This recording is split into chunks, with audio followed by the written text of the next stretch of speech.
Okay, hello class. I hope by now you have read the assigned topics and you have already an idea what is slope deflection method. Okay, so just to recap, I have here a figure. This is a span AB of a continuous beam, and it is loaded with any kind of load. Okay, so a span AB can have end moments. At the left end, we call it MAB, and at the right end, we call it MBA. Okay, so if one of the supports will settle down, okay, at a displacement equal to delta, and if we draw the elastic curve of span AB, so maoning dotted nga line. Okay, so tangent at A, that would be our theta A, and tangent at B, that would be our theta B. So we call this slope at A and slope at B, and these are called angular rotations. Okay, so if we connect the chord between A and B, so a straight line A and B, the angle of that from the horizontal is called psi. Okay, and from our trigonometry, tangent psi is equal to delta over L.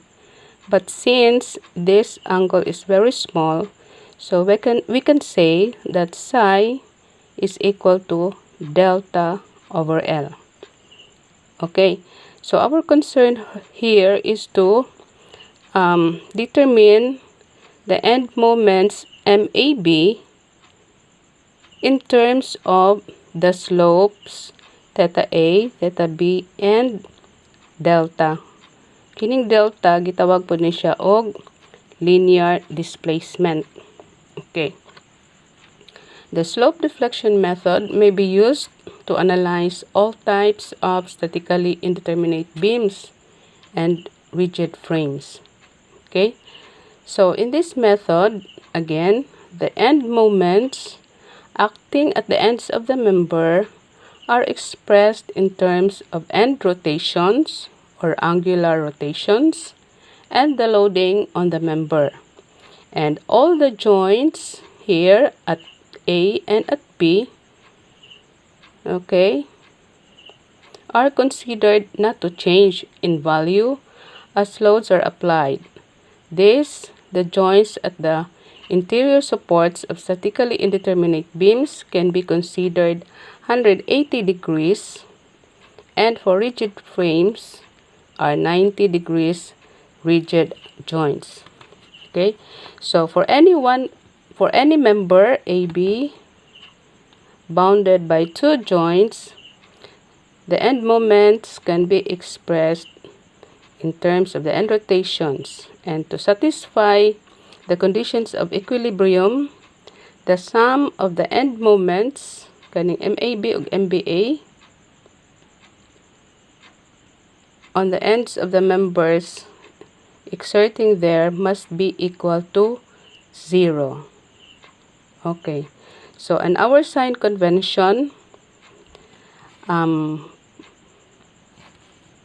clockwise rotation is considered positive, and downward displacement also is considered positive.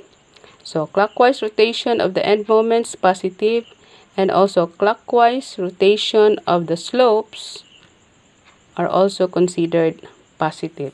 Okay, from the derivation, we have now the slope deflection equation. So if this is the span AB, our slope deflection equation now is MAB equal to 2EI over L times 2 theta A. So kung AB dire, magsugod po ang theta A. 2 theta A minus theta B, I mean plus theta B minus 3 psi. Okay, so as we have said before, that psi is equal to delta over L. plus the fixed end moment AB. So on the other end, MBA is equal to 2EI over L times BA naman na. So magsugod na po ka sa 2 theta B plus theta A minus 3 psi BA plus the fixed end moment BA. Okay, if there is another span that continues from AB, let's say BC, okay, so our slope deflection for span BC will be MBC is equal to 2EI over L. So BC naman ni, so 2 theta B na pod plus theta C minus 3 psi BC plus fixed end moment BC. Okay, and MCB equal to 2EI over L times 2 theta C plus theta B minus 3 psi CB plus fixed end moment CB. Now, unsa man yung fixed end moment? So, ang imong mga span sa continuous beam, okay, ipang fixed end sa na nimo. So, ang mga fixed supports ang ilang ends. Okay? Now, at the back of your book, na ay mga formulas dito nga fixed end moments. So, here, ako lang gipakita. So, we have here fixed end moments, no? So, kung naa kay span AB, it is loaded by a concentrated load at the mid-span. So, ang iyang end moments will be kare sa left end o sa right end. PL over 8. No, kaya naman sa ito nga ang load. So, ang imong end moments will be counterclockwise at the left and clockwise at the right end, which is equal to PL over 8. Now, if the concentrated load is acting on the span but not at the middle, so any distance from A and B, okay, so ang imong end moments will be at the left end PAB squared over L squared. Okay, so sa left end, sugod ka aron di ka maglisod pag memorya. So FEM-AB is equal to PAB squared over L squared. Okay. And at the right end, so FEM-BA will be PBA squared na po dito. So PBA squared over L squared. Okay. Now, if there is settlement of the supports, there is delta. Ang imong end moments will be counterclockwise diri dool sa delta, and at the other end counterclockwise. So magparehas dili na siya counterclockwise. So that would be 6EI delta over L squared. Okay, so kung mabali pod ang imong displacement, okay, mo na imong fixed, diyan na diri ang displaced, so mo ani imong delta.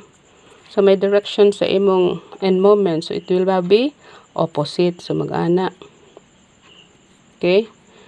So, this is FEM-BA equal to 6EI delta over L squared gihapon. Pero, ang direction is opposite. Okay? So, this will be FEM-AB equal to 6EI delta over L squared. Okay. Now, if you have a uniformly distributed load, okay, so ang imong fixed end moment is equal to WL squared over 12. Now, do not confuse yourself of beam with a simply supported beam and loaded with a uniformly distributed load. Ang iyang moment at the mid-span, no, M is equal to WL squared over 8. Okay? Say mo arab na kasaypan gyud sa mga estudyante, no? So, mao nang basta fixed-ended beam loaded with a uniformly distributed load, ang iyang moment at the ends is WL squared over 12. Okay, now if you have a uniformly varying load, okay, so ang imong highest intensity at the left end, okay, so that will be Fem AB WL squared over 20. Katong 0 nga intensity will be WL squared over 30. Kung mabali, okay, naana ang imong highest ordinate sa right, so ang imo na pong moment sa right end will be equal to WL squared over 20. And at the left end will be WL squared over 30. So you have to take note of these loadings. Now there are plenty of formulas at the back of the book. So napog kay fixed-ended beam nga loaded with concentrated load equally spaced. So this is L over 3, L over 3, L over 3. Nya equal ang ilang loads, no? So ang ilang end moments will be